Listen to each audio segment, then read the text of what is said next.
जमातियों ने फैलाई कोरोना महामारी। इतनी बड़ी संख्या में अकेले 2 दिन के अंदर 94 कोरोना पॉजिटिव केवल तबलीगी जमात से जुड़े हुए लोगों की संख्या के कारण ये संख्या अचानक बढ़ी है। जमात पर सीएम योगी का जीरो टॉलरेंस। एक भी दिन अगर बाहर व्यक्ति रहता है, चुप करके रहता है, ये दूसरों को भी खतरा पैदा हो सकता है। साथ में इनका कोई साथी है, उनको छुपने में मदद कर रहा है, उनके खिलाफ भी कानूनी कार्रवाई करना अपेक्षित है। ये सब करने के लिए एक निर्देश दिए गए, 2 दिन आप सीरियसली काम करिए।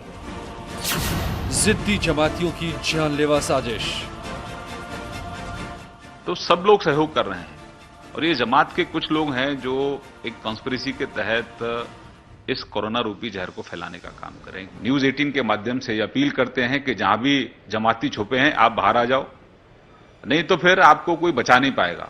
कानून सख्ती के साथ अपना काम करेगा। आप जहर को फैला रहे हैं, आज पूरा मुल्क जहर को फैलने से रोक रहा है, आप जहर को फैलाने का काम कर रहे हैं। महामारी फैलाने में नंबर 1 बने जमाती। क्या तबलीगी जमात वालों की संख्या अभी भी नंबर 1 पे नहीं है? क्योंकि अगर तबलीगी जमात वालों ने कोरोना संक्रमण को नहीं फैलाया होता तो अब तक लॉकडाउन भी खुल गया होता और हिंदुस्तान से कोरोना भी हार गया होता। कोरोना जमात को आखिरी मौका।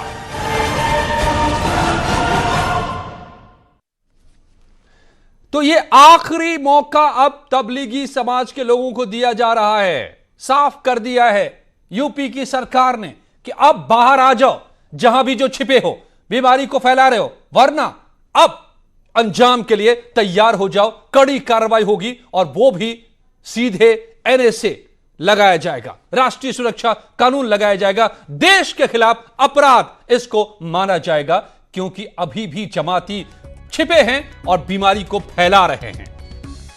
अपील के और ये देखिए, ये जिद्दी जमाती की क्या जानलेवा साजिश है। अब ये भी सामने आ रही है बात, बेनकाब होने पर धमकी क्यों दे रहे जमाती, हमला क्यों बोल रहे जमाती, देश को मुश्किल में डालने वालों का इलाज क्या है। अपील के बावजूद बाहर क्यों नहीं आ रहे ये जमाती, ये सवाल है। और अब भी क्या आएंगे बाहर? और अब तो रोहिंग्या भी छिपे पड़े हैं, यह भी जानकारी निकल कर आ रही है। मेरे साथ जुड़े हुए खास मेहमान आज मैं समझता हूं बबीता फोगाट, रेसलर मशहूर। आपने इनका नाम मुझे बताने की जरूरत नहीं, इनका परिचय देने की जरूरत नहीं। बहुत बहुत स्वागत है बबीता आपका न्यूज 18 से जुड़ने के लिए। धन्यवाद जी। मेरे साथ जेवा खान, सोशल एक्टिविस्ट, जुड़ी हुई हैं गुजरात से, जो पक्ष जमात का रखेंगी।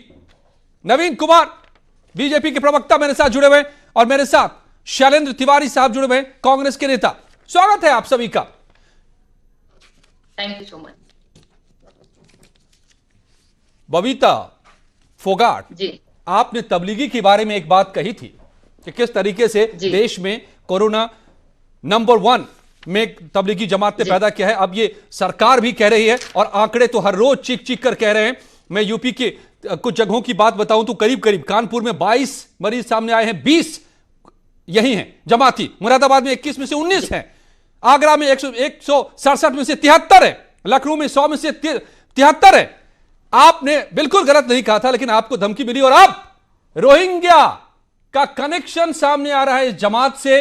और अब पता चल रहा है कि रोहिंग्या भी शामिल थे इसमें। रोहिंग्या के बारे में हम पहले से जानते हैं, देश में क्या वो करते रहे, और अब इनकी भी तलाश करनी होगी।